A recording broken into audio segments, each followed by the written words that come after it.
कि आप इस साइड जाएं तो वो कम अट्रैक्ट होते हैं उस साइड, और जहाँ नेगेटिव चीज़ें होती हैं उनको कुछ टाइम के लिए दिखती है उनको। कॉलेज वगैरह अपने क्रॉस करके जब जाते हैं तब ये टीचर याद आते हैं कि यार काश उस टाइम टीचर की बात मान ली होती। युवाओं में जो क्राइम बढ़ता जा रहा है उसके लिए काफी अहम कदम उठा रहे हैं। सर, आप उन युवाओं को क्या मैसेज देना चाहेंगे कि वो किस तरीके से इस क्राइम से बच सकते हैं? नमस्कार, मैं पूनम बोध, आप देख रहे हैं आपका अपना चैनल देखिए पूरा सच डीपीएस न्यूज हरियाणा। आप मेरे साथ में तस्वीरें देख पा रहे होंगे, पूरे स्कूल की एक बार तस्वीरें दिखा दीजिए। आज आपको बता देते हैं सुल्तानपुर गांव में हम फिलहाल मौजूद हैं और मॉडर्न पब्लिक स्कूल में आज टीचर्स डे के मौके पर प्राइवेट स्कूल संघ हांसी की तरफ से यहाँ पर टीचर्स डे के उपलक्ष्य में कार्यक्रम किया गया है, जिसमें बच्चे व परिजन जो है वो यहाँ पर पहुंचे हैं। और साथ में जो है यहाँ की व्यवस्था की अगर हम बात करें तो इस टीचर्स डे के मौके पर फिलहाल यहाँ पर बहुत ही अच्छी व्यवस्था यहाँ की गई है और काफी स्कूलों के जो डायरेक्टर हैं, प्रिंसिपल स्टाफ जो है यहाँ पर पहुंचा हुआ है। नमस्कार सर। नमस्कार। मैं Anil Kumar, principal and director Hindu senior secondary school Hansi और saint Jyotirao Phule public school Hansi. आज सबसे पहले तो आपको अध्यापक दिवस की बहुत बहुत शुभकामनाएं sir. Thank you madam. Sir, आज क्या कुछ कार्यक्रम किया गया है? आज हमारे प्राइवेट स्कूल संघ हांसी की तरफ से इन्होंने तो जो हरियाणा हांसी की ग्रामीण और शहरी यूनिट है 3 लाख देने हैं। हमने कह दिया था कि भाई साहब आज उसके अंदर जो हमारे है जो बेस्ट स्कूल के 2 स्टूडेंट और बेस्ट टीचर उनको सम्मानित किया जाता है। सर, जैसा कि शहरों में हर जगह पानी भरा हुआ है, उसके बावजूद भी आज एक अच्छा कार्यक्रम यहाँ पर किया गया है। ये हमारा सौभाग्य है हमारी यूनियन का, और जब एक टीचर को सम्मान देना है, एक बच्चे को सम्मानित करना है, तो वे सिर्फ पानी को नहीं देखते, एक सम्मान समारोह को देखते हैं। आज सभी का सम्मान समारोह के लिए मैं यहाँ पहुंचा। क्या मैसेज देना चाहेंगे सर आज? मैं ये कहता हूँ बहुत जो डॉक्टर सर्वपल्ली राधाकृष्णन के जीवन के ऊपर जो एक अभियान चलाया हमारी यूनियन 9 वर्ष इस प्रकार का हर वर्ष कार्य करती है, और मैं ये कहता हूँ इसी प्रकार से ये कार्य होते रहे और एक खुशी मिलती है। अच्छे मन लगा के पढ़ाई करें और पढ़ाई के साथ साथ अपनी मेंटल एबिलिटी और सोशल एबिलिटी पे भी फोकस करें, और यही शुभकामनाएं हमारे बच्चों के साथ। अभी सर जिक्र किया था त्रि साहब ने कि बच्चे जो है अलग गाइड नहीं मिल पाती तो उनको अलग रास्ता चुन कर लेते हैं, तो परिवार वालों को दिक्कत होती है, उनके स्कूल का भी नाम खराब होता है। उसके लिए क्या आपकी गाइड है? ये पॉइंट ऑफ अट्रैक्शन की बात होती है। जब हम किसी चीज़ को अच्छी चीज़ बच्चों को बताते हैं कि आप इस साइड जाएं तो वो कम अट्रैक्ट होते हैं उस साइड, और जहाँ नेगेटिव चीज़ें होती हैं उनको कुछ टाइम के लिए दिखती हैं उनको वो चीज़ें, तो वो उसकी साइड ज़्यादा अट्रैक्ट होते हैं, जबकि उसका कोई लॉन्ग लास्टिंग नहीं होती वो चीज़ें। वो जितने ज़्यादा अट्रैक्टिव है उतनी कम टाइम के लिए होती है। तो मेरा तो यही बच्चों से अनुरोध है कि वो अच्छे से पढ़ाई करें, अपने माँ बाप का नाम रोशन करें और इन चीज़ों से दूर रहें। सर, आप डीएसपी साहब हैं, सुधार गृह में आप हर तरह का माहौल आप देखते हैं, कैदी किस तरीके के होते हैं, कोई बेगुनाह भी होता है, कोई गुनहगार भी होता है। तो सर, मैं ये जानना चाहूंगी सभी को क्या मैसेज देना चाहेंगे कि वो इस तरह की चीजों से किस तरीके से बच सकते हैं? बचना, अपने आप को किसी भी टाइप की जो भी विरोधाभासी एक्टिविटीज़ होती हैं जो जिसमें कोई भी कॉन्ट्राडिक्टरी काम हो सकता है, तो उस चीज़ से अपने आप को बचाएं, यही है। अदरवाइज कई बेगुनाह भी कई बार ऐसा हो सकता है कि बेगुनाह भी आ जाते हैं, एक के साथ 5 गए हैं, काम एक ने किया है और साथ में 5 लपेटे गए, ऐसा हो जाता है। तो यही है कि बस अपनी संगत को ठीक करें, संगत अच्छी रहेगी तो बड़ा सेफ रहे, लाइफ हमारी सेफ रहेगी। सर, आप टीचर्स डे के मौके पर यहाँ पहुंचे हैं, सर कैसा लगा? सर, यहाँ का जो स्टाफ था उन सबको क्या कहना चाहोगे? बहुत ही सराहनीय काम है ये, और बच्चों को मोटिवेट करने का, टीचर्स को मोटिवेट करने का जो काम किया इन्होंने, बहुत ही अच्छा सराहनीय काम है। इस टाइप के प्रोग्राम्स होते रहने चाहिए, जिससे बच्चों को भी मोटिवेशन मिलता है और टीचर्स को भी।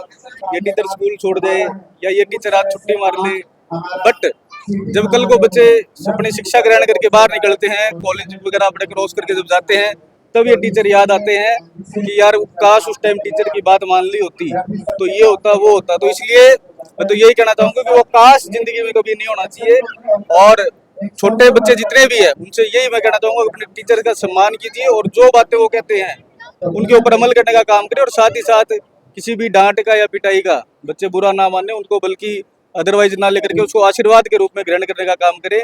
आज की ये डांट और जो वो है वो कल को उनका भविष्य निर्माण करने का काम करे। सर, आप पॉलिटिकल परिवार से आते हैं और हरियाणा में इस तरह से आवाज चल रही है सर, लगातार किसान की दुर्दशा तेज हो रही है, खाने पानी की समस्या जो मुहैया नहीं हो पा रही है सरकार में, सर क्या किसान की भरपाई सरकार कर पाएगी? देखिए बिल्कुल किसान की भी और जो अदर जो शहर में लोग रह रहे हैं उनकी भी असेसमेंट के लिए गवर्नमेंट ने निर्देश दे दिए हैं, क्षतिपूर्ति पोर्टल भी खोल दिया है। और जहाँ तक खाने की बात रही और प्रशासन की बात रही, प्रशासन पूरी तरह तत्पर है।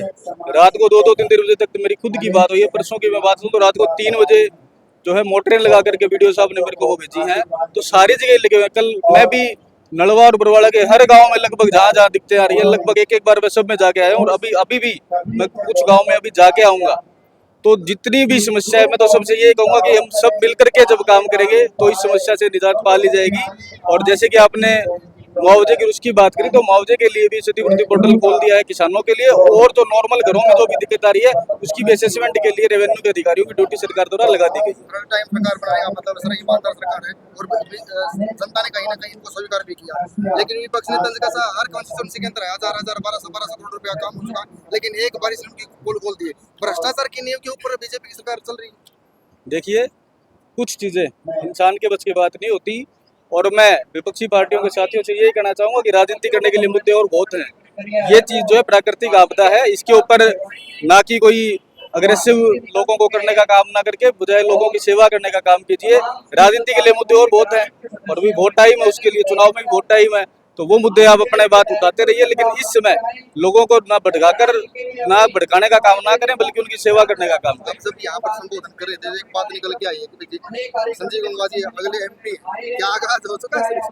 ना देना ये तो चलो उन्होंने कह दिया, ऐसा कुछ नहीं है। भारतीय जनता पार्टी है, यहाँ छोटे से छोटे कार्यकर्ता हो चाहे कोई कितना ही बड़ा एमपी हो चाहे एमएलए हो, सारे समान है, सबको सम्मान इस पार्टी में मिलता है, और किसको कब क्या मिल जाए वो कुछ नहीं पता होता। हमारा काम सिर्फ मेहनत करना है, तो हम तो सिर्फ मेहनत करते हैं। ये तो चलो इन्होंने वैसे कह दिया, मैं इस तरह की बातों में, अभी तो हमारे बड़े हैं घर में, अभी चुनाव लड़ने का नहीं है सर। ना दिन अभी तो बड़े हैं भाई घर में।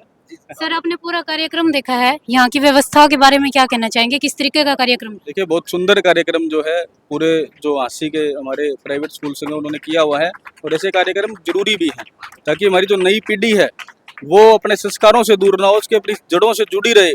और क्या, क्योंकि हमारा देश तो संस्कारों का देश है, और इतने गुरुजन हमारे यहाँ हुए हैं, इतना हमारा अच्छा इतिहास है, उस इतिहास को ये पीढ़ी जो है हमारी भूल ना जाए। तो इसलिए मैं धन्यवाद दूंगा और साधुवाद दूंगा प्राइवेट स्कूल जो एसोसिएशन है उसको, कि बहुत अच्छा कार्यक्रम इन्होंने किया हुआ है, और ऐसे ही ये कार्यक्रम करते रहे ताकि हमारी जो नई पीढ़ी है उसको एक अच्छे उसको उधर संस्कारों का संचार हो, उसकर वो आगे जाकर के एक अच्छे भारत का निर्माण कर सके। सर प्राकृतिक आपदा जो है सभी देख रहे हैं किस तरीके की आ पड़ी है, सभी लोगों को क्या कह के सांत्वना देना चाहेंगे? सर आपकी तरफ से क्या मैसेज देना चाहेंगे? देखिए मैं यही कहना चाहूँगा कि ये जो दिक्कत अभी जो हमारे सबके सामने आन खड़ी हुई है, इसमें अपनी छोटी मोटी बातों को भुला करके और सब चीज़ों से ऊपर उठ करके एक दूसरे का मदद करने का काम कीजिए।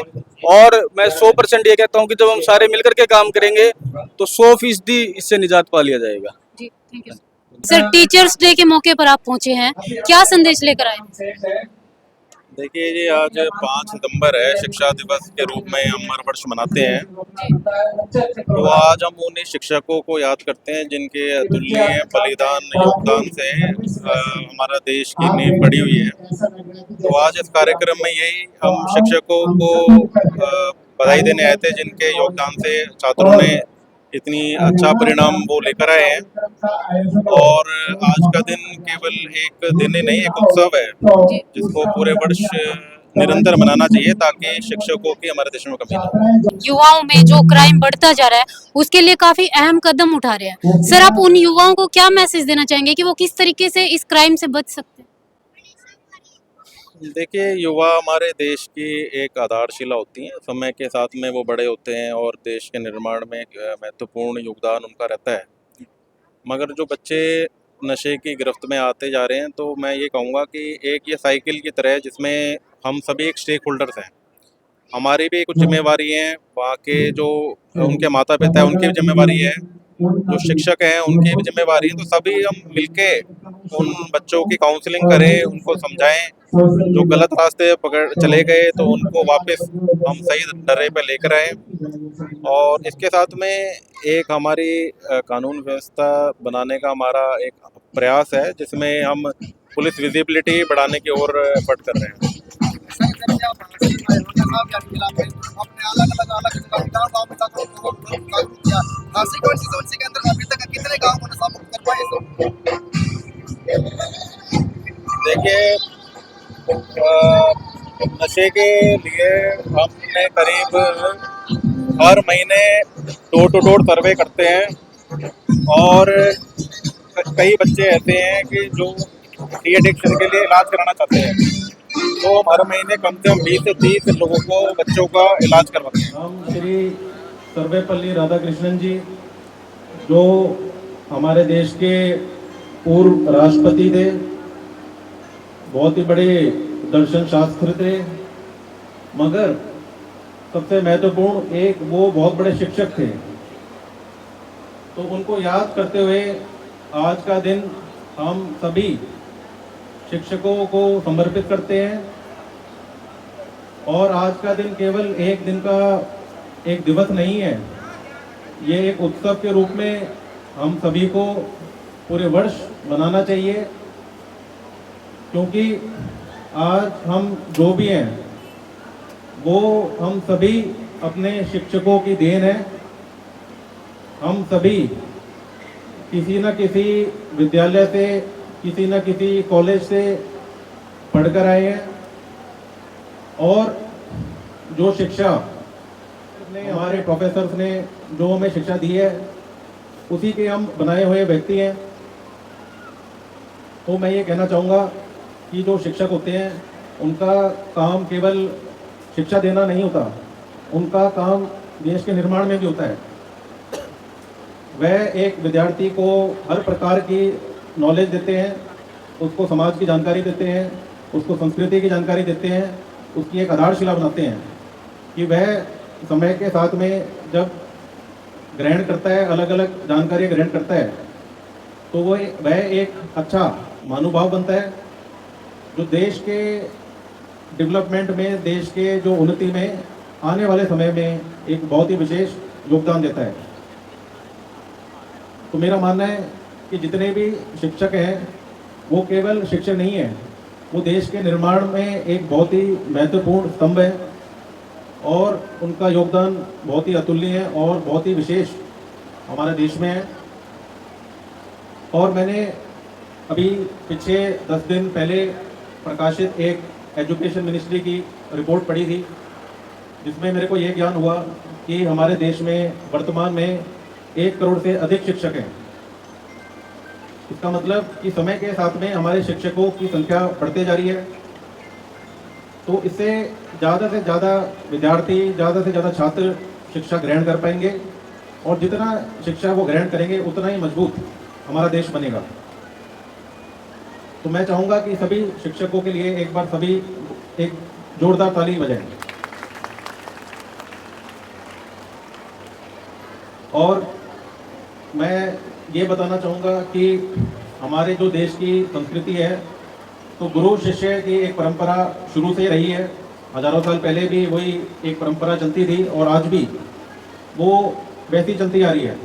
कहीं ना कहीं हमने एक वेस्टर्न एजुकेशन को किसी रूप में अपनाया है, मगर जो एक हमारी पुरानी परंपरा है वो आज भी वैसी चलती आ रही है, और वो ही सबसे अच्छी एक सिस्टम है, जिसमें गुरु और जो छात्र हैं उनके बीच में डायरेक्ट एक वार्ता होती है, और जो भी महत्वपूर्ण चीज़ें वह बताता है तो वो विद्यार्थी ग्रहण करता है। हमारे देश में बहुत ही बड़े जो महापुरुष हैं, जैसे इतिहास में चाणक्य थे, फिर कृष्णन जी थे, फिर अब्दुल कलाम जी थे। तो ये सभी किसी न किसी रूप में शिक्षक थे, और उनकी जो कही हुई बातें हैं आज भी उसकी एक महत्वपूर्णता है। और ये चीज़ें जब तक शिक्षक रहेंगे और अच्छे शिक्षक रहेंगे, तो आने वाले समय में बहुत ही अच्छे छात्र निकल कर आएंगे, जो समय में हमारे देश की आधारशिला बनेंगे, उनको मजबूत करेंगे और सशक्त करेंगे। इसके साथ में मैं ये भी कहना चाहूँगा कि हमारे देश में जो स्कूल्स हैं उनकी क्वालिटी समय के साथ में बहुत ही अच्छी होती जा रही है। पहले कई बच्चे थे जो स्कूल छोड़ दिया करते थे, ड्रॉप आउट होते थे, मगर धीरे धीरे गुणवत्ता बढ़ता जा रहा है और ड्रॉप आउट रेशियो कम होता जा रहा है। जो टीचर्स और प्यूपिल की रेशियो है वो बेटर होते जा रही है कि हमारे पास बच्चों पे ज़्यादा से ज़्यादा छात्र की अब संख्या है, शिक्षक की संख्या है जो उनको शिक्षा ग्रहण करवाते हैं। हमारे स्कूलों की जो साफ सफाई है, जो सैनिटेशन है, वो भी अब समय के साथ में बेहतर होता जा रहा है और ओवरऑल एक इंफ्रास्ट्रक्चर में भी समय के साथ में इम्प्रूवमेंट आती जा रही है। तो मेरा मानना है कि इसी प्रकार से जो एजुकेशन की जो क्वालिटी है वो समय के साथ में उसमें निरंतर इम्प्रूवमेंट आ रहा है, जो एक बहुत ही सराहनीय कार्य है। और अपनी बात मैं ख़त्म करने से पहले ये ज़रूर बताना चाहूँगा कि मैं खुद एक पुलिस विभाग से हूँ, तो हमारा जो एक प्राइमरी ऑब्जेक्टिव रहता है वो एक तो शहर में लॉ इन्फोर्समेंट का रहता है कि शहर में कानून की अच्छी व्यवस्था बनी रहे, जिसमें लोग अपने आप को एक सुरक्षित महसूस करें। हमारे शहर में काफ़ी संख्या में जो बच्चे हैं वो नशे से प्रभावित रहते हैं, जिस कारण से वो अपनी एक एजुकेशन है, शिक्षा छोड़ देते हैं और गलत रास्ते में चल पड़ते हैं। और इसी प्रकार से समय समय पे सड़क दुर्घटनाएं भी बढ़ती जाती हैं, जिसमें कई सारे ऐसे लोग हैं जो कम उम्र के हैं, युवक हैं, उनके भी सड़क दुर्घटना में मृत्यु हो रही है। तो इन तीनों चीज़ों पे हमारे शिक्षकों का रोल बहुत ही महत्वपूर्ण होता है कि किस प्रकार से वह अपने बच्चे उनके पास में जो भी रहते हैं उनको किस प्रकार से इन मुद्दों की जानकारी उपलब्ध कराएं और ये बताएं कि ये आपके लिए बहुत ही ज़रूरी है और आप सभी को ये जानकारी होनी चाहिए। और इसके साथ में एक चीज़ और जो कि साइबर जागरूकता है, क्योंकि मैं देख पा रहा हूँ कि आज के समय में सभी के पास मोबाइल फ़ोन है। जैसे छोटा बच्चा है वो भी मोबाइल फ़ोन लेके खड़ा है, जब हम थे उस उम्र के तो हमारे मोबाइल फ़ोन नहीं होते थे। तो इससे कहीं ना कहीं हमारा साइबर एक्सपोजर बढ़ता जा रहा है और कहीं ना कहीं बहुत सारे लोग फ्रॉड से ग्रस्त हैं। कल भी हमारे पास एक पढ़ा लिखा एजुकेटेड व्यक्ति आया था जो कि किसी फ्रॉड में, साइबर फ्रॉड में करीब 19 लाख रुपए का उसका नुकसान हुआ। तो ज़्यादा महत्वपूर्ण ये है कि जो बच्चे हैं जो मोबाइल फ़ोन प्रयोग कर रहे हैं वो सही चीज़ के लिए प्रयोग करें। तो सभी शिक्षक यहाँ पर हैं तो वो बच्चों को साइबर फ्रॉड से कैसे बचें, उसके बारे में क्या डूज एंड क्या डोंट्स हैं उसकी जानकारी बताएं। और इसके अलावा जो हमने 3 विषय रखे, जो नशे से प्रभावित है तो उसके माता पिता से काउंसलिंग कंसल्टेशन करके उसको सही ट्रैक पर लेकर आएँ, ये उसकी जिम्मेवारी का हिस्सा है। और जो बच्चे लाइसेंस बनाने की उम्र से पहले ही मोटरसाइकिल या स्कूटी वगैरह ले लेते हैं और फिर कहीं ना कहीं सड़क दुर्घटना का एक भागीदार बनते हैं, तो उनको जागरूक करें कि जब तक आपके पास वैध लाइसेंस नहीं होता, जब तक आप इन चीज़ों को, मोटरसाइकिल कोई भी वाहन को हाथ ना लगाएं। और अंत में मैं ये कहना चाहूँगा कि सभी शिक्षक यहाँ पर उपस्थित हैं, मैं उन सभी का धन्यवाद करना चाहूँगा कि अगर वो नहीं होते तो जितने भी बड़े महानुभाव हैं वो आज के समय में नहीं होते। तो उन सभी का एक बहुत धन्यवाद रखना चाहूँगा और इसके साथ में मैं अपनी बात समाप्त करता हूँ। धन्यवाद।